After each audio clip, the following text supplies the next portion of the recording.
أعوذ بالله من الشيطان الرجيم. بسم الله الرحمن الرحيم. أرأيت الذي يكذب بالدين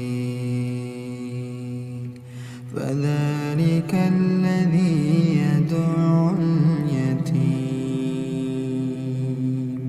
ولا يحض على